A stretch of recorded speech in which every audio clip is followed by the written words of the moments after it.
अभिलाषा Hindi academy में आप सभी विद्यार्थियों का एक बार फिर से अभिवादन। हम देखते हैं असिस्टेंट प्रोफेसर के सिलेबस में लगा हुआ नाटक मोहन राकेश द्वारा रचित आषाढ़ का एक दिन। इससे पहले अंजू दीदी, चंद्रगुप्त और अंधेर नगरी, ये 3 नाटकों की पूरी वीडियो बन चुकी है और ये सभी प्लेलिस्ट में लगी हुई हैं। आज से हम शुरू करते हैं मोहन राकेश का नाटक आषाढ़ का एक दिन। ये 3 अंकों का नाटक है और इसके नायक कालिदास हैं। इस नाटक के पात्र हैं अंबिका, जो ग्राम की एक वृद्धा है। मल्लिका, ये अंबिका की पुत्री है। कालिदास, ये कवि हैं। दंतुल राजपुरुष है। मातुल, कवि मातुल हैं। निक्षेप, ग्राम्य पुरुष है।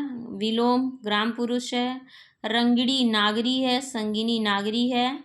रंगिणी संगड़ी, ये दोनों अनुस्वार, ये अधिकारी है। अनुनासिक, ये भी अधिकारी है। और प्रिय गुमंजरी, ये एक राजकन्या है और कवि की पत्नी यानी कालिदास की पत्नी भी है। देखिए, इसका पहला अंक है। पर्दा उठने से पूर्व हल्का हल्का मेघ गर्जन और वर्षा का शब्द, जो पर्दा उठने के अनंतर भी कुछ क्षण चलता रहता है, फिर धीरे धीरे धीमा पड़कर विलीन हो जाता है। पर्दा धीरे धीरे उठता है। एक साधारण प्रकोष्ठ। दीवारें लकड़ी की हैं, परंतु निचले भाग में चिकनी मिट्टी से पोती गई हैं। बीच बीच में गेरू से स्वास्तिक चिन्ह बने हैं। सामने का द्वार अंधेरी ड्योढ़ी में खुलता है। उसके दोनों ओर छोटे छोटे ताक हैं, जिनमें मिट्टी के बुझे हुए दिए रखे हैं। बाईं ओर का द्वार दूसरे प्रकोष्ठ में जाने के लिए। द्वार खुला होने पर उस प्रकोष्ठ में बिछे तल्प का एक कोना ही दिखाई देता है। द्वारों के किवाड़ भी मिट्टी से पोते गए हैं और उन पर गेरू एवं हल्दी से कमल तथा शंख बनाए गए हैं। दाईं ओर एक बड़ा सा झरोखा है, जहाँ से बीच बीच में बिजली कौंधती दिखाई देती है। प्रकोष्ठ में एक और चूल्हा है। आसपास मिट्टी और कांसे के बर्तन सहेज कर रखे हैं। दूसरी ओर झरोखे से कुछ हटकर 3-4 बड़े बड़े कुंभ रखे हैं, जिन पर काली की काई जमी है। उन्हें कुशा से ढककर ऊपर पत्थर रख दिए गए हैं। झरोखे से सटा एक लकड़ी का आसन है, जिस पर बाघ छाल बिछी है। चूल्हे के निकट 2 चौकियां हैं। उन्हीं में से एक पर बैठी अंबिका छाछ में धान फटक रही है। एक बार झरोखे की ओर देखकर वह लंबी सांस लेती है, फिर व्यस्त हो जाती है। सामने का द्वार खुलता है और मल्लिका गीले वस्त्रों में कांपती सिमटती अंदर आती है। अंबिका आंखें झुकाए व्यस्त रहती है। मल्लिका क्षण भर ठिठकती है, फिर अंबिका के पास आ जाती है। मल्लिका, आषाढ़ का पहला दिन और ऐसी वर्षा माँ, ऐसी धारासार वर्षा, दूर दूर तक की उपत्यकाएं भीग गईं और मैं भी तो देखो ना माँ, कैसी भीग गई हूँ। अंबिका उस पर सिर से पैर तक एक दृष्टि डालकर फिर व्यस्त हो जाती है। मल्लिका घुटनों के बल बैठकर उसके कंधे पर सिर रख देती है। गई थी कि दक्षिण से उड़कर आती बकुल पंक्तियों को देखूंगी, और देखो सब वस्त्र भिगो आई हूँ। उसके केशों को चूमकर खड़ी होती हुई ठंड से सिहर जाती है। सूखे वस्त्र कहाँ है माँ? इस तरह खड़ी रही तो जुड़ा जाऊंगी। तुम बोलती क्यों नहीं? अंबिका आक्रोश की दृष्टि से उसे देखती है। अंबिका, सूखे वस्त्र अंदर हैं, अंदर तल्प पर हैं। मल्लिका, तुमने पहले से ही निकाल कर रख दिए। अंदर को चल देती है। तुम्हें पता था मैं भीग जाऊंगी और मैं जानती थी कि तुम चिंतित होगी, परंतु माँ। द्वार के पास मुड़कर अंबिका की ओर देखती है। मुझे भीगने का तनिक खेद नहीं। भीगती नहीं तो आज मैं वंचित रह जाती। द्वार से टेक लगा लेती है। चारों ओर धुआंरे मेघ घिर आए हैं। मैं जानती थी वर्षा होगी, फिर भी मैं घाटी की पगडंडी पर नीचे नीचे उतरती गई। एक बार मेरा अंकुश भी हवा ने उड़ा दिया, फिर बूंदें पड़ने लगी। अंबिका से आंखें मिल जाती है। वस्त्र बदल लो, फिर आकर तुम्हें बताती हूँ। वह बहुत अद्भुत अनुभव था माँ, बहुत अद्भुत। अंदर चली जाती है। अंबिका उठकर फटके हुए धान को एक कुंभ में डाल देती है और दूसरे कुंभ से धान निकाल लेती है। अंदर के प्रकोष्ठ से मल्लिका के शब्द सुनाई देते रहते हैं। बीच बीच में उसकी झलक भी दिखाई दे जाती है। नील कमल की तरह कोमल और आर्द्र, वायु की तरह हल्का और स्वप्न की तरह चित्रमय। मैं चाहती थी उसे अपने में भर लूं और आंखें मूंद लूं। मेरा तो शरीर भी निचुड़ रहा है माँ। कितना पानी है इन वस्त्रों ने पिया है। ओह, शीत की चुभन के बाद उष्णता का यह स्पर्श। गुनगुनाने लगती है। कुवलय दल नीलय रुन्नतो अस्तो या नग्रे, गीले वस्त्र कहाँ डाल दूं? माँ यहीं रहने दूँ? मृदु पवन विधुतैर मंद मंदम चलद्धि अपहृतमिव चेतस्तो यदय सेन्द्र चापय पथिका जन वधूनाम तद्वित योगाकुलानाम। बाहर आ जाती है। माँ, आज के वे क्षण मैं कभी नहीं भूल सकती। सौंदर्य का ऐसा साक्षात्कार मैंने कभी नहीं किया, जैसे वह सौंदर्य अस्पृश्य होते हुए भी मांसल हो। मैं उसे छू सकती थी, देख सकती थी, पी सकती थी। तभी मुझे अनुभव हुआ, वह क्या है जो भावना को कविता के रूप में देता है। मैं जीवन में पहली बार समझ पाई कि क्यों कोई पर्वत शिखरों को सहलाती मेघ मालाओं में खो जाती है, क्यों किसी को अपने तन मन की अपेक्षा आकाश में बनते मिटते चित्रों का इतना मोह रहता है। क्या बात है माँ, इस तरह चुप क्यों हो? अंबिका, देख रही हो मैं काम कर रही हूँ। मल्लिका, काम तो तुम हर समय करती हो, परंतु हर समय इस तरह चुप नहीं रहती। अंबिका के पास आ बैठती है। अंबिका चुपचाप धान पटकती रहती है। मल्लिका उसके हाथ से छाछ ले लेती है। मैं तुम्हें काम नहीं करने दूंगी, मुझसे बात करो। अंबिका, क्या बात करूं? मल्लिका, कुछ भी कहो, मुझे डांटो कि भीग कर क्यों आई हो, या कहो कि तुम थक गई हो इसलिए शेष धान मैं पटक दूं, या कहो कि तुम घर में अकेली थी इसलिए तुम्हें अच्छा नहीं लग रहा था। अंबिका, मुझे सब अच्छा लगता है। छाछ उससे ले लेती है। और मैं घर में दुकेली कब होती है? तुम्हारे यहाँ रहते मैं अकेली नहीं होती। मल्लिका, मैं तुम्हें काम नहीं करने दूंगी। फिर छाछ उसके हाथ से ले लेती है और कुंभों के पास रख देती है। मेरे घर में रहते हुए भी तुम अकेली होती हो। कभी तो मेरी भर्त्सना करती हो कि मैं घर में रहकर तुम्हारे सब कामों में बाधा डालती हूँ, और कभी कहती हो कि पीठ के पीछे उसके गले में बाहें डाल देती है। मुझे बताओ, तुम इतनी गंभीर क्यों हो? अंबिका, दूध औटा दिया, शर्करा मिला लो और पी लो। मल्लिका, नहीं, तुम पहले बताओ। अंबिका, और जाकर थोड़ी देर तल पर विश्राम कर लो।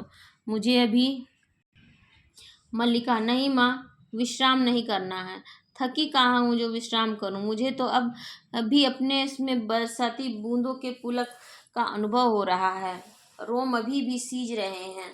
तुम बताती क्यों नहीं हो? ऐसे करोगी तो मैं भी तुमसे बात नहीं करूँगी। अंबिका कुछ न कहकर आंचल से आंखें पोंछती और उसे पीछे से हटाकर पास की चौकी पर बैठा देती है। मल्लिका क्षण भर चुपचाप उसकी ओर देखती रहती है। क्या हुआ है माँ, तुम रो क्यों रही हो? अंबिका, कुछ नहीं मल्लिका, कभी बैठे बैठे मन उदास हो जाता है। मल्लिका, बैठे बैठे मन उदास हो जाता है, परंतु बैठे बैठे रोया तो नहीं जाता। तुम्हें मेरी सौगंध है माँ, जो मुझे नहीं बताओ। दूर कुछ कोलाहल और घोड़ों के टापों के शब्द सुनाई देता है। अंबिका उठकर झरोखे के पास चली जाती है। मल्लिका क्षण भर बैठी रहती है, फिर वह भी जाकर झरोखे से देखने लगती है। टापों का शब्द पास आकर दूर चला जाता है। मल्लिका, ये कौन लोग हैं माँ? अंबिका, संभवतः राज्य के कर्मचारी हैं। मल्लिका, ये क्या कर रहे हैं?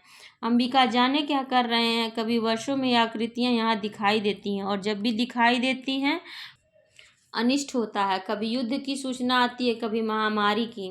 लंबी सांस लेती है। पिछली महामारी में जब तुम्हारे पिता की मृत्यु हुई, तब भी मैंने ये आकृतियां यहाँ देखी थी। मल्लिका सिर से पैर तक सिहर जाती है। मल्लिका, परंतु आज ये लोग यहाँ किस लिए आए हैं? अंबिका, न जाने किस लिए आए हैं। अंबिका फिर छाछ उठाने लगती है, परंतु मल्लिका उसे बाहों से पकड़कर रोक लेती है। मल्लिका, माँ, तुमने बात नहीं बताई। अंबिका पल भर उसे स्थिर दृष्टि से देखती रहती है। उसकी आंखें झुक जाती हैं। अंबिका, अग्निमित्र आज लौट आया है।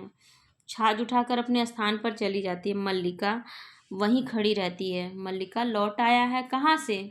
अंबिका, जहाँ मैंने उसे भेजा था। मल्लिका, तुमने भेजा था? होठ फड़फड़ाने लगते, वो बढ़कर अंबिका के पास आ जाते। किंतु मैंने तुमसे कहा था अग्निमित्र को कहीं भेजने की आवश्यकता नहीं है। क्रमशः स्वर में और उत्तेजना आ जाती है। तुम जानती हो मैं विवाह नहीं करना चाहती, फिर उसके लिए प्रयत्न क्यों करती हो? तुम समझती हो कि मैं निरर्थक प्रलाप करती हूँ? अंबिका धान को मुट्ठी में ले लेकर जैसे मसलती हुई छाछ में गिराने लगती है। अंबिका, मैं देख रही हूँ तुम्हारी बात ही सच होने जा रही है। अग्निमित्र संदेश लाया कि वे लोग इस संबंध के लिए प्रस्तुत नहीं है, कहते हैं। मल्लिका, क्या कहते हैं? क्या अधिकार उन्हें कुछ भी कहने का? मल्लिका का जीवन उसकी अपनी संपत्ति है। वह उसे नष्ट करना चाहती है तो किसी को उस पर आलोचना करने का क्या अधिकार है? अंबिका, मैं कब कहती हूँ मुझे अधिकार है? मल्लिका सिर झटक कर अपनी उत्तेजना को दबाने का प्रयत्न करती है। मल्लिका, मैं तुम्हारे अधिकार की बात नहीं कह रही। अंबिका, तुम न कहो, मैं कह रही हूँ। आज तुम्हारा जीवन तुम्हारी संपत्ति है, मेरा तुम पर कोई अधिकार नहीं है। मल्लिका पास की चौकी पर बैठकर उसके कंधे पर हाथ रख देती है। मल्लिका, ऐसा क्यों कहती हो? तुम मुझे समझने का प्रयत्न क्यों नहीं करती?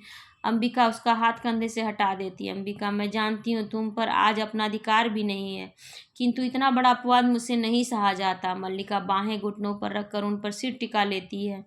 मल्लिका, मैं जानती हूँ माँ, अपवाद होता है, तुम्हारे दुख को भी जानती हूँ, फिर भी मुझे अपराध का अनुभव नहीं होता। मैंने भावना में एक भावना का वर्ण किया है। ये बड़ा प्रश्न बार बार ये पंक्ति पूछी जाती है, मैंने भावना में भावना का वर्ण किया है। ये पंक्ति किसकी है? तो ये देखिए मल्लिका की पंक्तियां हैं। मैंने भावना में एक भावना का वर्ण किया है, मेरे लिए वह संबंध और सब संबंधों से बड़ा है। मैं वास्तव में अपनी भावना से प्रेम करती हूँ, जो पवित्र है, कोमल है, अनश्वर है। अंबिका के चेहरे पर रेखाएं खींच जाती हैं। अंबिका, और मुझे ऐसी भावना से वितृष्णा होती है, पवित्र, कोमल और अनश्वर है। मल्लिका, माँ, तुम मुझ पर विश्वास क्यों नहीं करती? अंबिका, तुम जिसे भावना कहती हो वह केवल छलना और आत्म प्रवंचना है। भावना में भावना का वर्ण किया है। मैं पूछती हूँ, भावना में भावना का वर्ण क्या होता है? उससे जीवन की आवश्यकताएं किस तरह पूरी होती हैं? भावना में भावना का वर्ण। हाँ। मल्लिका क्षण भर छत की ओर देखती रहती है। मल्लिका, जीवन की स्थूल आवश्यकताएं ही तो सब कुछ नहीं है माँ, उनके अतिरिक्त भी तो बहुत कुछ है। अंबिका फिर धान फटकने लगती है। अंबिका, होगा, मैं नहीं जानती। मल्लिका कुछ क्षण अंबिका की ओर देखती रहती है। मल्लिका, सच तो यह है माँ कि ग्राम के अन्य व्यक्तियों की तरह तुम भी उन्हें संदेह और वितृष्णा की दृष्टि से देखती हो। अंबिका, ग्राम के अन्य लोग उससे उतना नहीं जानते जितना मैं जानती हूँ। क्षण भर दोनों की आंखें मिली रहती हैं। मैं उससे घृणा करती हूँ। मल्लिका के चेहरे पर व्यथा, आवेश तथा विवशता की रेखाएं एक साथ खींच जाती हैं। मल्लिका, माँ। अंबिका, अन्य लोगों को उससे क्या प्रयोजन है, परंतु मुझे है। उसके प्रभाव से मेरा घर नष्ट हो रहा है। ड्योढ़ी की ओर से कालिदास के शब्द सुनाई देने लगते हैं। अंबिका के माथे की रेखाएं गहरी हो जाती हैं। वह छाछ लिए उठ खड़ी होती है, क्षण भर ड्योढ़ी की ओर देखती रहती है, फिर अंदर को चल देती है। मल्लिका, ठहरो माँ, तुम चल क्यों दी? अंबिका, माँ का जीवन भावना नहीं, कर्म है, उसे घर में बहुत कुछ करना है। चली जाती है। कालिदास एक हरिण शावक को बाहों में लिए पुचकारता हुआ आता है। हरिण शावक के शरीर से लहू टपक रहा है। कालिदास, हम जिएंगे हरिण शावक, जिएंगे ना, एक बाढ़ से आहत होकर हम प्राण नहीं देंगे। हमारा शरीर कोमल है तो क्या हुआ, हम पीड़ा सह सकते हैं। एक बाढ़ प्राण ले सकता है तो उंगलियों का कोमल स्पर्श प्राण दे भी सकता है। हमें नए प्राण मिल जाएंगे, हम कोमल आस्तर पर विश्राम करेंगे, हमारे अंगों पर घृत का लेप होगा। हम कल फिर वनस्थली में घूमेंगे, कोमल दूर्वा खाएंगे, खाएंगे ना? मल्लिका अपने को सहेज कर द्वार की ओर जाती है। मल्लिका, यह आहत हरिण शावक, यहाँ सा कौन व्यक्ति है जिसने इसे आहत किया? क्या दक्षिण की तरह यहाँ भी? कालिदास, आज ग्राम प्रदेश में कई नई आकृतियाँ देख रहा हूँ। झरोखे के पास जाकर आसन पर बैठ जाता है। राज्य के कुछ कर्मचारी आए। हरिण शावक को वश से सटाकर थपथपाने लगता है। हम सोएंगे, हाँ, हम थोड़ी देर सो लेंगे तो हमारी पीड़ा दूर हो जाएगी, परंतु उससे पहले हमें थोड़ा दूध पी लेना है। मल्लिका, थोड़ा दूध हो तो किसी भाजन में ले आओ। मल्लिका, माँ ने दूध हटा कर रखा है, देखती हूँ। चूल्हे के निकट रखे बर्तनों के पास जाकर देखने लगती है। अभी अभी 2-3 राज कर्मचारियों को हमने घोड़ों पर जाते देखा है। माँ कहती है कि जब भी ये लोग आते हैं कोई न कोई अनिष्ट होता है। वर्षा के रोमांच के बाद मुझे यह सब बहुत विचित्र लगा। दूध का बर्तन उठाकर दूध खुले बर्तन में उड़ेलने लगती है। माँ आज बहुत रुष्ट है। कालिदास हरिण शावक को बाहों में झुलाने लगता है। मल्लिका चोट खाई सी कुछ आगे आती है। मल्लिका, तुम्हें ऐसा लांछन लगाते लज्जा नहीं आती? दंतुल, क्षमा चाहता हूँ देवी, परंतु यह हरिण शावक जिसे बाहों में लिए मेरे बाढ़ से आहत हुआ है, इसलिए ये मेरी संपत्ति है। मेरी संपत्ति मुझे लौटा तो देंगी? कालिदास, हम पहले से सुखी हैं, हमारी पीड़ा धीरे धीरे दूर हो रही है, हम स्वस्थ हो रहे हैं। न जाने इसके रुई जैसे कोमल शरीर पर उससे बाढ़ छोड़ते बना कैसे। यह कुलांच भरता मेरी गोद में आ गया। मैंने कहा तुझे वहाँ ले चलता हूँ जहाँ तुझे अपनी माँ की सी आँखें और उसका सा ही स्नेह मिलेगा। मल्लिका की ओर देखता है। मल्लिका दूध लिए पास आ जाती है। मल्लिका, सच? माँ आज बहुत रुष्ट है। माँ को अनुमान हो गया होगा कि वर्षा में मैं तुम्हारे साथ थी, नहीं तो इस तरह भीग कर न आती। माँ को अपवाद की बहुत चिंता रहती है। कालिदास, दूध मुझे दे दो और इसे बाहों में ले लो। दूध का भाजन उसके हाथ से ले लेता है। मल्लिका हरिणशावक को बाहों में लेकर उसका मुंह दूध के निकट ले जाती है। कालिदास भाजन को उसके और निकट कर देता है। हम दूध नहीं पिएंगे। नहीं, हम ऐसा हठ नहीं करेंगे, हम दूध अवश्य पिएंगे। राजपुरुष दंतुल डोहड़ी से आकर द्वार के पास रुक जाता है। क्षण भर वह उन्हें देखता रहता है कि कालिदास हरिण का मुंह दूध से मिला देता है। ऐसे ऐसे दंतुल बढ़कर उसके निकट आता है। दंतुल, दूध पिलाकर इसके ये मांस को और कोमल कर लेना चाहते हो? कालिदास और मल्लिका चौंक कर उसे देखते हैं। मल्लिका हरिणशावक को लिए थोड़ा पीछे हट जाती है। कालिदास दूध का भाजन आसन पर रख देता है। कालिदास, जहाँ तक मैं जानता हूँ हम लोग परिचित नहीं हैं। तुम्हारा एक अपरिचित के घर में आने का साहस कैसे हुआ? दंतुल एक बार मल्लिका की ओर देखता है, फिर कालिदास की ओर। दंतुल, कैसी आकस्मिक बात है? ऐसा ही प्रश्न मैं तुमसे पूछना चाहता हूँ। हमारा कभी परिचय नहीं हुआ, फिर भी मेरे बाढ़ से आहत हरिण को उठा ले जाने में तुम्हें संकोच नहीं हुआ? यह तो कहो कि द्वार तक रक्त बिंदुओं के चिन्ह बने, अन्यथा इन बादलों से घिरे दिन में मैं तुम्हारा अनुसरण कर पाता। कालिदास, देख रहा हूँ तुम इस प्रदेश के निवासी नहीं हो। दंतुल व्यंग्यात्मक हंसी हंसता है।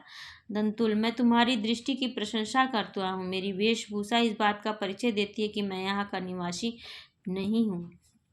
कालिदास, मैं तुम्हारी वेशभूषा को देखकर नहीं कह रहा हूँ। दंतुल, तो क्या मेरे ललाट की रेखाओं को देखकर जान पड़ता है? चोरी के अतिरिक्त सामुद्रिक भी हो? सामुद्रिक का भी अभ्यास करते हो? मल्लिका चोट खाई सी कुछ आगे आती है। मल्लिका, तुम्हें ऐसा लांछन लगाते लज्जा नहीं आती? दंतुल, क्षमा चाहता हूँ देवी, परंतु यह हरिणशावक जिसे बाहों में लिए हैं मेरे बाढ़ से आहत हुआ, इसलिए यह मेरी संपत्ति है। मेरी संपत्ति मुझे लौटा तो देंगी? कालिदास, इस प्रदेश में हरिणों का आखेट नहीं होता। राजपुरुष, तुम बाहर से आए हो इसलिए इतना ही पर्याप्त है कि हम इसके लिए तुम्हें अपराधी न माने। दंतुल, तो राजपुरुष के अपराध का निर्णय ग्रामवासी करेंगे? ग्रामीण युवक, अपराध और न्याय का शब्दार्थ भी जानते हो? कालिदास, शब्द और अर्थ राजपुरुषों की संपत्ति है। जानकर आश्चर्य हुआ। दंतुल, समझदार व्यक्ति जान पड़ते हो, फिर भी यह नहीं जानते हो कि राजपुरुषों के अधिकार बहुत दूर तक जाते हैं। मुझे देर हो रही है, यह हरिणशावक मुझे दे दो। कालिदास, यह हरिणशावक इस पार्वत्य भूमि की संपत्ति है। राजपुरुष और इसी पार्वत्य भूमि के निवासी हम इसके सजातीय हैं। तुम ये सोचकर भूल कर रहे हो कि हम इसे तुम्हारे हाथों में सौंप देंगे। मल्लिका इसे अंदर ले जाकर तल्प या किसी आस्तरण पर। अंबिका सहसा अंदर से आती है। अंबिका, इस घर के तल्प और आस्तरण हरिशावकों के लिए नहीं है। मल्लिका, तुम देख रही हो माँ? अंबिका, हाँ देख रही हूँ, इसलिए तो कह रही हूँ तल्प और आस्तरण मनुष्यों के सोने के लिए, पशुओं के लिए नहीं। कालिदास, इसे मुझे दे दो। मल्लिका दूध का भाजन नीचे रख देता है और बढ़कर हरिशावक को अपने बाहों में ले लेता है। इसके लिए मेरी बाहों का आस्तरण ही पर्याप्त होगा, मैं इसे घर ले जाऊंगा। द्वार की ओर चल देता है। दंतुल और राजपुरुष, दंतुल तुम्हें ले जाते देखता रहेगा? कालिदास, यह राजपुरुष की रुचि पर निर्भर करता है। बिना उसकी ओर देखे ड्योढ़ी में चला जाता है। दंतुल, राजपुरुष की रुचि अरुचि क्या होती है? संभवतः इसका परिचय तुम्हें देना आवश्यक होगा। कालिदास बाहर चला जाता है, केवल उसका शब्द ही सुनाई देता है। कालिदास, संभवतः। दंतुल, संभवतः। तलवार की मूठ पर हाथ रख के उसके पीछे जाना चाहता। मल्लिका शीघ्रता से द्वार के सामने खड़ी हो जाती है। मल्लिका, ठहरो राजपुरुष, हरिणशावक के लिए हठ मत करो। तुम्हारे लिए प्रश्न अधिकार का है, उनके लिए संवेदना का। कालिदास, निशस्त्र होते हुए भी तुम्हारे शस्त्र की चिंता नहीं करेंगे। दंतुल, कालिदास, तुम्हारा अर्थ है कि मैं जिनसे हरिणशावक के लिए तर्क कर रहा था वे कवि कालिदास हैं? मल्लिका, हाँ हाँ, परंतु तुम कैसे जानते हो कि कालिदास कवि हैं? दंतुल, कैसे जानता हूँ? उज्जैनी की राज्यसभा का प्रत्येक व्यक्ति ऋतु संहार के लेखक कवि कालिदास को जानता है। मल्लिका, उज्जैनी की राज्यसभा का प्रत्येक व्यक्ति उन्हें जानता है? दंतुल, सम्राट ने स्वयं ऋतु संहार पढ़ा है और उसकी प्रशंसा की है, इसलिए आज उज्जैनी का राज्य ऋतु संहार के लेखक का सम्मान करना और उन्हें राजकवि का आसन देना चाहता है। आचार्य वर रुचि इसी उद्देश्य से उज्जैनी से यहाँ आए हैं। मल्लिका सुनकर स्तंभित सी हो जाती है। मल्लिका, उज्जैनी का राज उन्हें सम्मान देना चाहता है, राजकवि का आसन। दंतुल, मुझे खेद है, मैंने उनके साथ अशिष्टता का व्यवहार किया, मुझे जाकर उनसे क्षमा मांगनी चाहिए। चला जाता है। मल्लिका कुछ क्षण उसी तरह खड़ी रहती है, फिर सहसा जैसे उसकी चेतना लौट आती है। अंबिका इस बीच दूध का भाजन उठाकर कोने में रख देती है। जिस पात्र में पहले दूध रखा था उसे देखती है, उसमें जो दूध शेष है उसे एक छोटे पात्र में डालकर शक्कर मिलाने लगती है। हाथ ऐसे अस्थिर हैं जैसे वह अंदर ही अंदर बहुत उत्तेजित हो। और मल्लिका निचला होठ दांतों में दबाए दौड़कर उसके निकट आती है। मल्लिका, तुमने सुना माँ, राज्य उन्हें राजकवि का आसन देना चाहता है। अंबिका हाथ से गिरते दूध के पात्र को किसी तरह संभाल लेती है। अंबिका, गीले वस्त्र मैंने सूखने के लिए फैला दिए हैं, थोड़ा सा दूध शेष है, इसमें शर्करा मिला दी है। मल्लिका, तुमने सुना नहीं माँ, राजपुरुष क्या कह रहा था। अंबिका, दूध पी लो, आशा करती हूँ कि अब यहाँ किसी और का आतिथ्य नहीं होना है। मल्लिका, आतिथ्य मैं चाहती हूँ आज इस घर में सारे संसार का आतिथ्य कर सकूँ। दूध का पात्र अंबिका के हाथ से ले लेती है। तुम्हें इस दूध से नहला दूँ माँ। पात्र ऊंचा उठा लेती है। अंबिका पात्र उसके हाथ से ले लेती है। अंबिका, मैं दूध से बहुत नहा चुकी हूँ। मल्लिका, तुम कितनी निष्ठुर हो माँ, तुमने सुना नहीं, राज्य उन्हें सम्मान दे रहा है, फिर भी तुम। अंबिका, दूध पी लो और फिर से वर्षा में भीगने का मोह न हो तो मैं तुम्हारे लिए आस्तड़ बिछा दूँ। मैं जैसी निष्ठुर हूँ, रहने दो। मल्लिका उसके गले में बाहें डाल देती है। मल्लिका, नहीं, तुम निष्ठुर नहीं हो, मैंने कब कहा कि तुम निष्ठुर हो। अंबिका, नहीं, तुमने नहीं कहा, दूध पी लो। मल्लिका दूध का पात्र उसके हाथ से लेकर एक घूंट में पी जाती है और पात्र कोने में रख देती है। फिर अंबिका का हाथ खींचकर उसे बिठा देती है और स्वयं उसकी गोदी में लेट जाती है। मल्लिका, माँ, तुम सोच सकती हो आज मैं कितनी प्रसन्न हूँ। अंबिका, मेरे पास कुछ भी सोचने की शक्ति नहीं है, अब उठ जाने दो, मुझे बहुत काम करना है। उठने का प्रयत्न करती है। मल्लिका उसे रोके रखती है। मल्लिका, नहीं, उठो नहीं, इसी तरह बैठे रहो, राज्य उन्हें सम्मान दे रहा है माँ, उन्हें राजकवि का आसन प्राप्त होगा। सहसा अंबिका की गोदी से हटकर बैठ जाती है, उस व्यक्ति को जिसे उसके निकट के लोगों ने आज तक समझने का प्रयत्न नहीं किया, जिसे घर में और घर से बाहर केवल लांछना और प्रताड़ना ही मिली। अब तो तुम विश्वास करती हो माँ कि मेरी भावना निराधार नहीं है। अंबिका उठ खड़ी होती है। अंबिका, मैं कह चुकी हूँ, मेरी सोचने समझने की शक्ति जड़ हो चुकी है। मल्लिका, क्यों माँ, क्यों तुम्हें इतना पूर्वाग्रह है, क्या क्यों तुम उनके संबंध में उदारता पूर्वक नहीं सोच सकती। अंबिका, मेरी वह अवस्था बीत चुकी है जब यथार्थ से आंखें मूंद कर जिया जाता है। अंदर जाने लगती है। मल्लिका उठकर खड़ी हो जाती है। मल्लिका, और तुम्हारी यथार्थ दृष्टि केवल दोष ही दोष देखती है। अंबिका मुड़कर पल भर उसे देखती रहती है। अंबिका, जहाँ दोष है वहाँ अवश्य वह दोष देखती है। मल्लिका, उनमें तुम्हें क्या दोष दिखाई देता है। अंबिका, वह व्यक्ति आत्म सीमित है, संसार में अपने सिवा उसे और किसी से मोह नहीं है। मल्लिका, इसीलिए वे मातुल के गौवें न हाँककर बादलों में खोए रहते हैं। अंबिका, मुझे मातुल से और उसकी गौओं से प्रयोजन नहीं है, मैं केवल अपने घर को देखकर कहती हूँ। मल्लिका, बैठ जाओ माँ। अंबिका को हाथ से पकड़कर झरोखे के पास आसन पर ले आती है। मैं तुम्हारी बात समझना चाहती हूँ। अंबिका, मैं भी चाहती, तुम आज समझ लो। तुम कहती हो तुम्हारा उससे भावना का संबंध है, वह भावना क्या है। मल्लिका, मैं उसे कोई नाम नहीं देती। अंबिका के पैरों के पास बैठ जाती है। अंबिका, परंतु लोग उसे नाम देते हैं, यदि वास्तव में उसका तुमसे भावना का संबंध है तो वह क्यों तुमसे विवाह नहीं करना चाहता है। मल्लिका, तुम उनके प्रति सब अनुदार रही हो, तुम उनके प्रति सदा अनुदार रही हो माँ। तुम जानती हो उनका जीवन परिस्थितियों की कैसी विडंबना में बीता है। मातुल के घर में उनकी क्या दशा रही है। उस साधनहीन और अभावग्रस्त जीवन में विवाह की कल्पना ही कैसे की जा सकती थी। अंबिका, और अब जबकि उसका जीवन साधनहीन और अभावग्रस्त नहीं रहेगा। मल्लिका कुछ क्षण चुप रहकर अपने पैरों को देखती रहती है। किसी संबंध से बचने के लिए अभाव जितना बड़ा कारण होता है, अभाव की पूर्ति उससे बड़ा कारण बन जाती है। मल्लिका, यह तुम्हारी नहीं, विलोम की भाषा है। अंबिका, मैं ऐसे व्यक्ति को अच्छी तरह समझती हूँ। तुम्हारे साथ उसका उतना ही संबंध है कि तुम एक उपादान हो, जिसके आश्रय से वो अपने से प्रेम कर सकता है, अपने पर गर्व कर सकता है। परंतु तुम क्या सजीव व्यक्ति नहीं हो। तुम्हारे प्रति उसका या तुम्हारा कोई कर्तव्य नहीं। कल तुम्हारी माँ का शरीर नहीं रहेगा और एक घर में एक समय के भोजन की व्यवस्था भी नहीं होगी। तो जो प्रश्न तुम्हारे सामने उपस्थित होगा उसका तुम क्या उत्तर दोगी? तुम्हारी भावना उस प्रश्न का समाधान कर देगी। फिर कह दो, यह मेरी नहीं विलोम की भाषा है। मल्लिका सिर झुकाए कुछ क्षण चुप बैठी रहती है, फिर अंबिका की ओर देखती है। मल्लिका, माँ, आज तक का जीवन किसी तरह बीता ही है, आगे का भी बीत जाएगा। आज जब उसका जीवन एक नई दिशा ग्रहण कर रहा है, मैं उसके सामने अपने स्वार्थ की घोषणा नहीं करना चाहती। बाहर से मातुल के शब्द सुनाई देने लगते हैं। मातुल, अंबिका, अंबिका, घर में हो कि नहीं? अंबिका और मल्लिका ड्योढ़ी की ओर देखती हैं। मातुल अस्त व्यस्त सा आता है। मातुल, हो, घर में हो, घर में ही हो। मैं आज सारे ग्राम में घोषणा करने जा रहा हूँ कि मेरा इस कालिदास नामधारी जीव से कोई संबंध नहीं है। मल्लिका, क्या हुआ आर्य मातुल? मैंने इसे पाला पोसा बड़ा किया, क्या इसी दिन के लिए कि यह इस तरह कुलद्रोही बने? मल्लिका, परंतु उन्हें तो सुना है राज्य की ओर से सम्मानित किया जा रहा है। उज्जैनी से कोई आचार्य आए हैं। मातुल, यही तो कह रहा हूँ, उज्जैनी से कोई आचार्य आए हैं। परंतु मल्लिका, परंतु आप तो कह रहे हैं। मातुल, मैं ठीक कह रहा हूँ, आचार्य कल ही से अपने साथ उज्जैनी ले जाना चाहते हैं। मल्लिका, किंतु? मातुल, 2 रथ रथवा और 4 अश्वारोही उसके साथ हैं। मैं तुमसे नहीं कहता था कि अंबिका की हमारे प्रपितामह के एक दौहित्र का पुत्र गुप्त राज्य की ओर से शकों से युद्ध कर चुका है। अंबिका, तुम अपने भागिने की बात कर रहे थे।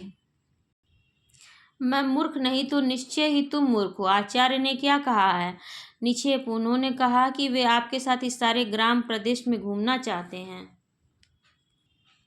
अंबिका, तुम अपने भागने की बात कर रहे हो। मातुल, उसी की बात कर रहा हूँ। अंबिका, तुम समझो कि एक तरह से राज्य की ओर से हमारे वंश का सम्मान किया जा रहा है और वे वंशावतंस करते हैं। मुझे ये सम्मान नहीं चाहिए। मल्लिका सहसा उठकर खड़ी हो जाती है। मैं राजकीय मुद्राओं से कृत होने के लिए नहीं हूँ।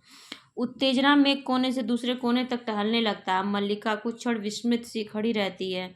मल्लिका, वे राजकीय सम्मान को स्वीकार नहीं करना चाहते। मातुल, मेरी समझ में नहीं आता कि इसमें क्रय विक्रय की क्या बात है। सम्मान मिलता है, ग्रहण करो। नई कविता का मूल्य ही क्या है? मल्लिका, कविता का कुछ मूल्य है आर्य। मातुल, तभी तो सम्मान का भी मूल्य है।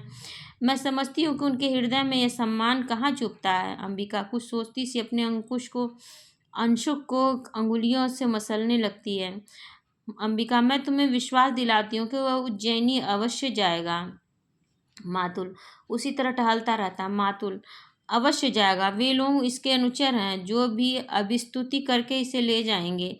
अंबिका, सम्मान प्राप्त होने पर सम्मान के प्रति प्रकट की गई उदासीनता व्यक्ति को की महत्व को बढ़ा देती है। प्रसन्न होना चाहिए कि तुम्हारा भागिने लोकनीति में निष्णात है। मातुल सहसा रुक जाता है। मातुल, यह लोकनीति है? मैं तो कहूँगा कि लोकनीति और मूर्ख नीति दोनों का एक ही अर्थ है। फिर टहलने लगता है। जो व्यक्ति कुछ देता है, धन हो या सम्मान हो, वह अपना मन बदल भी सकता है, और बदल गया तो बदल गया। फिर रुक जाता है। तुम सोचो कि सम्राट रुष्ट भी तो हो सकते हैं कि एक साधारण कवि ने उनका सम्मान स्वीकार नहीं किया। निक्षेप बाहर से आता है। निक्षेप, मातुल, आप अभी तक यहाँ हैं और आचार्य आपकी प्रतीक्षा कर रहे हैं। मातुल, और तुम यहाँ क्या कर रहे हो? मैंने तुमसे नहीं कहा था कि जब तक मैं लौट कर ना आऊँ तुम आचार्य के पास रहना? नीचे, परंतु यह भी तो कहा था कि आचार्य विश्राम कर चुके तो तुरंत आपको सूचना दे दूं। मातुल, यह भी कहा था, किंतु यह भी तो कहा था कि यह कहा कि तुम्हारी समझ में आ गया, वह नहीं आया। निक्षेप, किंतु मातुल। मातुल, किंतु क्या? मातुल मूर्ख है, बताओ, तुम मुझे मूर्ख समझते हो? निक्षेप, नहीं मातुल। मातुल, मैं मूर्ख नहीं तो निश्चय ही तुम मूर्ख हो। आचार्य ने क्या कहा है? निक्षेप, उन्होंने कहा कि वे आपके साथ इस सारे ग्राम प्रदेश में घूमना चाहते हैं। मातुल के मुख पर गर्व की रेखाएं प्रकट होती हैं। जिस प्रदेश ने कालिदास की कविता को जन्म दिया है, मातुल के मुख की रेखाएं वितृष्णा की रेखाओं में बदल जाती है। मातुल कालिदास की कविता फिर टहलने लगता है। न जाने इतने बड़े आचार्य को इसकी कविता में क्या विशेषता दिखाई देती है। रुक कर अंबिका की ओर देखता है। इस व्यक्त को सामान्य लोक व्यवहार तक तो ज्ञान नहीं, और तुम लोकनीति की बात करती हो। आप एक हरिण शावक को गोदी में लिए घर की ओर आ रहे थे। सौभाग्यवश मैंने बाहर ही देख लिया। मैंने प्रार्थना की कि कवि कुलगुरु यह समय इस रूप में घर में जाने का नहीं। उज्जैनी से एक बहुत बड़े आचार्य आए हैं। आप सुनते ही लौट पड़े, जैसे रास्ते में सांप देख लिया हो। मल्लिका अंबिका के पास आसन पर बैठ जाती है। मातुल फिर टहलने लगता है। मल्लिका, मातुल के लिए अंदर से आसन ला दो। मल्लिका उठने लगती है, परंतु मातुल उसे रोक देता है। मातुल, नहीं, मुझे आसन नहीं चाहिए, आचार्य मेरी प्रतीक्षा कर रहे हैं। निक्षेप अंबिका की ओर देखकर मुस्कुराता है। मातुल कोने तक जाकर लौटता है। मैंने कहा, कविवर, आचार्य आपको साथ उज्जैनी ले जाने के लिए आए हैं, राज्य की ओर से आपका सम्मान होगा। रुक जाता है। सुनकर रुक कर चलते। अंगारे किसी दृष्टि से मुझे देखा। मैं राजकीय मुद्राओं से कृत होने के लिए नहीं हूँ। ऐसे कहा जैसे राजकीय मुद्राएं आपके विरह में घुली जा रही हों। और चल दिए। मेरे लिए धर्म संकट खड़ा हो गया कि अनुनय करता हुआ आपके पीछे पीछे जाऊं या अभ्यागतों को देखूं। अब इस निक्षेप से आचार्य के पास बैठने को कहकर आया था और यह धुरीहीन चक्र की तरह मेरे पीछे पीछे चला आया है। निक्षेप, किंतु मातुल, मैं तो समाचार देने आया था। कि मातुल, और मैं समाचार देने के लिए तुमसे धन्यवाद कहता हूँ। बहुत अच्छा किया, अभ्यागत वहाँ बैठे हैं और आप समाचार देने यहाँ चले आए। अब इतना कीजिए कि वे कवि कुल शिरोमणि जहाँ भी उन्हें ढूंढ कर ले आइए। बाहर की ओर चल देता है। मेरा कर्तव्य कहता है जैसे भी हो उसे आचार्य के सामने प्रस्तुत करूं, और मन कहता है कि उसे जहाँ देखूं वहीं चोटी से पकड़कर चला जाता है। निक्षेप, मातुल का तीसरा नेत्र हर समय खुला रहता है। मल्लिका, परंतु कालिदास इस समय कहाँ है? निक्षेप, कालिदास इस समय जगदम्बा के मंदिर में है। मल्लिका, आपने उन्हें देखा है? निक्षेप, देखा है। मल्लिका, परंतु आपने मातुल से नहीं कहा। निक्षेप, मैं नहीं चाहता था कि मातुल इस समय वहां जाएं। मल्लिका, क्यों? क्या आप भी नहीं चाहते कि कालिदास? निक्षेप, मैं चाहता हूँ कि कालिदास उज्जैनी अवश्य जाएं, इसलिए मैंने मातुल का इस समय उसके पास जाना उचित नहीं समझा। मातुल को अपने मुंह के शब्द सुनने में ऐसा रस प्राप्त होता है कि वो बोलते ही जाते हैं, परिस्थिति को समझना नहीं चाहते। कालिदास हठ कर रहे हैं कि जब तक उज्जैनी से आए अतिथि लौट नहीं जाते वे जगदम्बा के मंदिर में ही रहेंगे, घर नहीं जाएंगे। अंबिका, कैसी विचक्षणता है! निक्षेप, विछड़ता? अंबिका, विछड़ता ही तो है। निक्षेप, इसमें विछड़ता क्या है? अंबिका अंबिका की दृष्टि से निक्षेप को देखती है। अंबिका, राज्य कवि का सम्मान करना चाहता है, कवि सम्मान के प्रति उदासीन, जगदम्बा के मंदिर में साधना निरत है। राज के प्रतिनिधि मंदिर में आकर कवि की अभ्यर्थना करते हैं। कवि धीरे धीरे आंखें खोलता है। इतना बड़ा नाटक करना विचक्षणता नहीं है? निक्षेप, कालिदास नाटक नहीं कर रहे अंबिका, मुझे विश्वास है कि उन्हें राजकीय सम्मान का मोह नहीं। वे सचमुच इस पर्वत भूमि को छोड़कर नहीं जाना चाहते। अंबिका अपने स्थान से उठकर उस ओर जाती है जिधर बर्तन आदि पड़े हैं। अंबिका, नहीं चाहता हूँ। एक थाली लाकर कुंभ से उसमें चावल निकालने लगती है। निक्षेप, मातुल का या किसी का भी आग्रह उनका हठ नहीं छुड़ा सकता। मल्लिका को अर्थपूर्ण दृष्टि से देखता है। मल्लिका की आंखें झुक जाती हैं। केवल एक व्यक्ति है जिसके अनुरोध से संभव है वे यह हट छोड़ दे। अंबिका निक्षेप की अर्थपूर्ण दृष्टि को और भी फिर मल्लिका को देखती है। अंबिका, हमारे घर में किसी को उसके हट छोड़ने या न छोड़ने से कोई प्रयोजन नहीं। थाली लिए चूल्हे के निकट चली जाती है और उन दोनों की ओर पीठ किए अपने को व्यस्त रखने का प्रयत्न करती है। निक्षेप, कालिदास अपनी भावुकता में भूल रहे हैं कि इस अवसर का तिरस्कार करके वे बहुत कुछ खो बैठेंगे। योग्यता एक चौथाई व्यक्तित्व का निर्माण करती है, शेष पूर्ति प्रतिष्ठा द्वारा होती है। कालिदास को राजधानी अवश्य जाना चाहिए। अंबिका व्यस्त रहने का प्रयत्न करती हुए भी व्यस्त नहीं हो पाती। अंबिका, तो उसमें बाधा क्या है? निक्षेप, मैंने अनुभव किया कि उनके हट के मूल में कहीं गहरी कटुता की रेखा है। मल्लिका, मैं जानती हूँ वह रेखा कहाँ है। कुछ समय पहले एक राजपुरुष से उनका सामना हो चुका है। निक्षेप, उस कटुता को केवल तुम ही दूर कर सकती हो। मल्लिका, अवसर किसी की प्रतीक्षा नहीं करता। कालिदास यहाँ से नहीं जाते तो राज्य को कोई हानि नहीं होगी, राजकवि का आसन रिक्त नहीं होगा, परंतु कालिदास जो आज हैं जीवन भर वही रहेंगे। एक स्थानीय कवि, जो लोग आज ऋतु संहार की प्रशंसा कर रहे हैं वे भी कुछ दिनों में उन्हें भूल जाएंगे। मल्लिका अपने में खोई हुई सी उठ खड़ी होती है।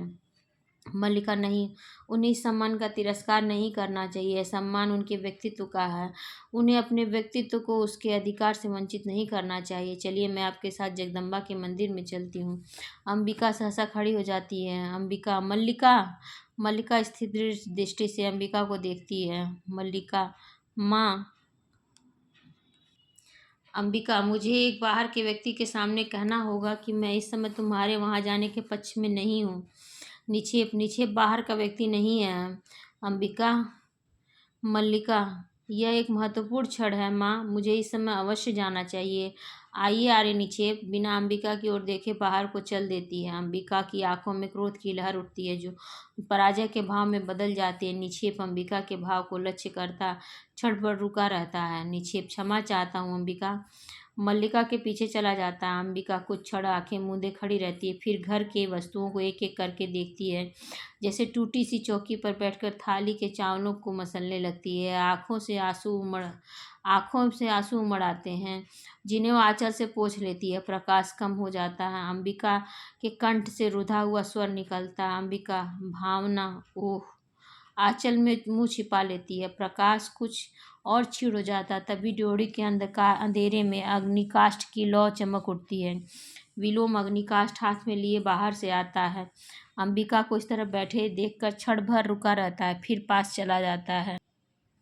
विलोम, घिरे हुए मेघों ने आज अंधकार कर दिया है अंबिका, या तुम्हें समय का ज्ञान नहीं रहा। अंबिका आंचल से मुंह उठाती है। अग्निकाष्ठ के प्रकाश में उसके मुख की रेखाएं गहरी हो गई, गहरी आंखें धसी सी दिखाई देती हैं। आश्चर्य, तुमने दीपक नहीं जलाया। अंबिका, विलोम तुम यहाँ क्यों आए हो। विलोम बाईं ओर के दीपक के निकट चला जाता है।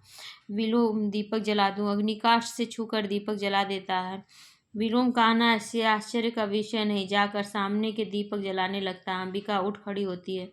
अंबिका, चले जाओ विलोम, तुम जानते हो कि तुम्हारा यहाँ आना विलोम मल्लिका को सह नहीं है। दीप जलाकर अंबिका की ओर देखता है। जानता हूँ अंबिका, मल्लिका बहुत भोली है। वह लोग जीवन के संबंध में कुछ नहीं जानती। दीवार में बने आधार में अग्निकाष्ठ तिरछा लगा देता है। वह नहीं चाहती कि मैं इस घर में आऊं, क्योंकि कालिदास नहीं चाहता। घूमकर अंबिका के पास आता है। और कालिदास क्यों नहीं चाहता, क्योंकि मेरी आंखों में उसे अपने हृदय का सत्य झांकता दिखाई देता है। उसे उलझन होती है, किंतु तुम तो जानती हो अंबिका, मेरा एकमात्र दोष है कि मैं जो अनुभव करता हूँ स्पष्ट कह देता हूँ। अंबिका, मैं इस समय तुम्हारे दोष अदोष का विवेचन नहीं करना चाहती। विलोम, देख रहा हूँ इस समय तुम बहुत दुखी हो, और तुम दुखी कब नहीं रही। अंबिका, तुम्हारा तो जीवन ही पीड़ा का इतिहास है, पहले से कहीं दुबली हो गई हो। सुना है कालिदास उज्जैनी जा रहा है। अंबिका, मैं नहीं जानती। विलोम, जैसे उसकी बात न सुनकर झरोखे के पास चली जाती है। विलोम, राज्य की ओर से उसका सम्मान होगा। कालिदास राजकवि के रूप में उज्जैनी में रहेगा। मैं समझता हूँ उसके जाने से पहले ही उसका और मल्लिका का विवाह हो जाना चाहिए। इस संबंध में तुमने सोचा तो होगा। अंबिका, मैं इस समय कुछ भी सोचना नहीं चाहती। विलोम, तुम मल्लिका की माँ इस विषय में सोचना नहीं चाहती, आश्चर्य है। अंबिका, मैंने तुमसे कहा है। विलोम, तुम चले जाओ। कालिदास उज्जैनी चला जाएगा और मल्लिका, जिसका नाम उसके कारण सारे प्रांत में अपवाद का विषय बना है, पीछे यहाँ पड़ी रहेगी। क्यों अंबिका। अंबिका कुछ न कहकर आसन पर बैठ जाती है। विलोम घूमकर उसके सामने आ जाता। क्यों, तुमने इतने वर्ष सारी पीड़ा क्या इसी दिन के लिए सही है। दूर से देखने वाला भी जान सकता है कि इन वर्षों में तुम्हारे साथ क्या क्या बीता। समय ने तुम्हारे मन, शरीर और आत्मा को की इकाई को तोड़कर रख दिया है। तुमने तिल तिल करके अपने को गलाया है।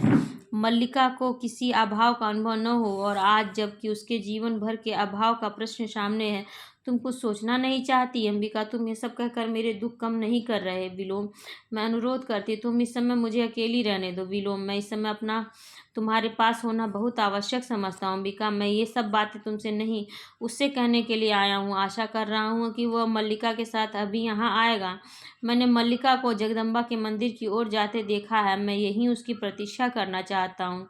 ड्योढ़ी से कालिदास और उसके पीछे मल्लिका आती है। कालिदास, अधिक प्रतीक्षा नहीं करनी पड़ेगी। विलोम विलोम को देखकर मल्लिका की आंखों में क्रोध और वितृष्णा का भाव उमड़ आता है, और वह झरोखे की ओर चली जाती है। कालिदास विलोम के पास आ जाता है। मैं जानता हूँ तुम कहाँ इस समय और क्यों मेरे साक्षात्कार के लिए उत्सुक हो रहे हो। कहो, आजकल किस नए छंद का अभ्यास कर रहे हो। विलोम, छंदों का अभ्यास मेरी वृत्ति नहीं। कालिदास, मैं जानता हूँ तुम्हारी वृत्ति दूसरी है। क्षण भर उसकी आंखों में देखता रहता है। उस वृत्ति ने संभवतः छंदों का अभ्यास सर्वथा छुड़ा दिया है। विलोम, आज निस्संदेह तुम छंदों के अभ्यास पर गर्व कर सकते हो। अग्निकाष्ठ के पास जाकर उसे सहलाने लगता है। प्रकाश उसके मुख पर पड़ता है।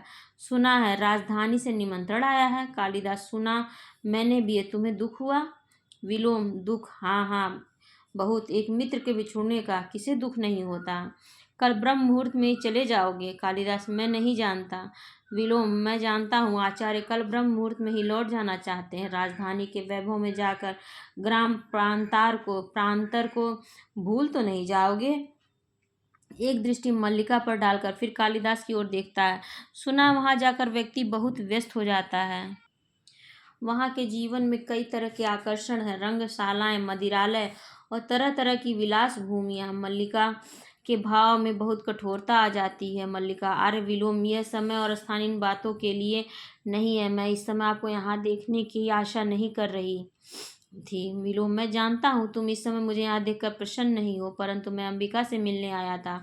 बहुत दिनों से भेंट नहीं हुई थी। यह कोई ऐसी अप्रत्याशित बात नहीं है। कालिदास, विलोम का भी कुछ करना अप्रत्याशित नहीं है।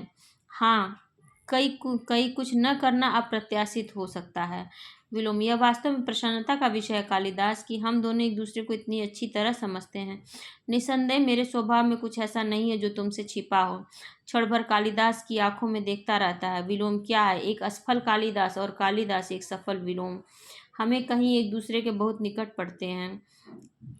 अग्निकाष्ठ के पास से हटकर कालिदास के निकट आ जाता है। कालिदास, निस्संदेह सभी विपरीत एक दूसरे के बहुत निकट पड़ते हैं।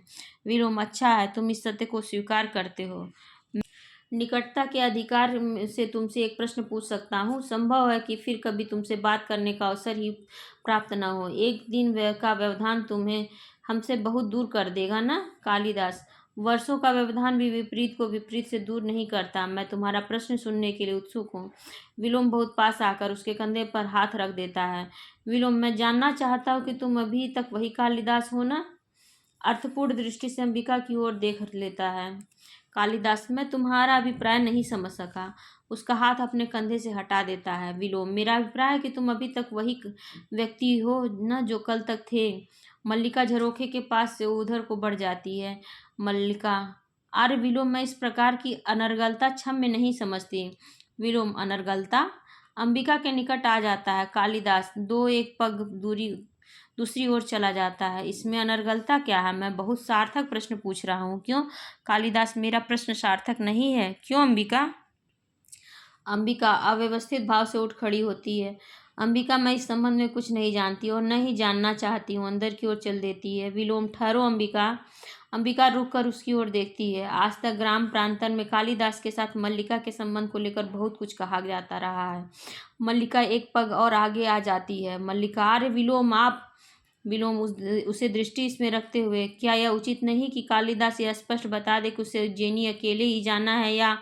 मल्लिका, कालिदास आपके किसी प्रश्न का उत्तर देने के लिए बाध्य नहीं है। विलोम, मैं कब कहता हूँ कि बाध्य है, परंतु संभव है कालिदास का अंतःकरण उसे उत्तर देने के लिए बाध्य करे। क्यों कालिदास? कालिदास मुड़ पड़ता है। दोनों एक दूसरे के सामने आ जाते हैं। कालिदास, मैं तुम्हारी प्रशंसा करने के लिए अवश्य बाध्य हूँ। तुम दूसरों के घर में इन्हें उनके जीवन में भी अनधिकार प्रवेश कर जाते हो। विलोम, अनधिकार प्रवेश? मैं? क्यों अंबिका, तुम्हें कालिदास की यह बात कहाँ तक संगत प्रतीत होती है कि मैं विलोम दूसरों के जीवन में अनधिकार प्रवेश कर जाता हूँ? अंबिका, मैं कह चुकी हूँ, मुझे इस संबंध में कुछ नहीं कहना है। अंदर चली जाती है। विलोम, बस चल ही दी। अच्छा कालिदास, तुम ही बताओ, तुम्हें अपनी यह बात कहाँ तक संगत प्रतीत होती है? मैंने किसके जीवन में अनधिकार प्रवेश किया है? चलो ग्राम प्रांतन में चलकर किसी से भी पूछ लें। विदग्ध दृष्टि से उसे देखता है, फिर अग्निकाष्ठ के ऊपर जाकर उसे आधार से हाथ में ले लेता है। तो तुम अपने अंतःकरण से भी मेरे प्रश्न का उत्तर देने के लिए बाध्य नहीं हो। संभवतः प्रश्न ही ऐसा है। कालिदास, तुम कुछ भी अनुमान लगाने के लिए स्वतंत्र हो। मैं इतना ही जानता हूँ कि मुझे ग्राम प्रांतर छोड़कर उज्जैनी जाने का तनिक मोह नहीं। विलोम उन्मुख कालिदास के मुख के निकट ले आता है। विलोम, निसंदेह तुम्हें ऐसा मोह क्यों होगा? साधारण व्यक्ति को हो सकता है, तुम्हें क्यों होगा? परंतु मैं केवल इतना जानना चाहता था कि यदि ऐसा हो, क्षण भर के लिए स्वीकार कर लिया जाए कि तुम जाने का निश्चय कर लो, तो उस स्थिति में क्या उचित है नहीं कि मल्लिका उसके साथ कालिदास के बीच में आ जाती है। अग्निकाष्ठ का प्रकाश उसके मुख पर पड़ने लगता है। मल्लिका, आर्य विलोम, आप अपनी सीमा से आगे जाकर बात कर रहे हैं।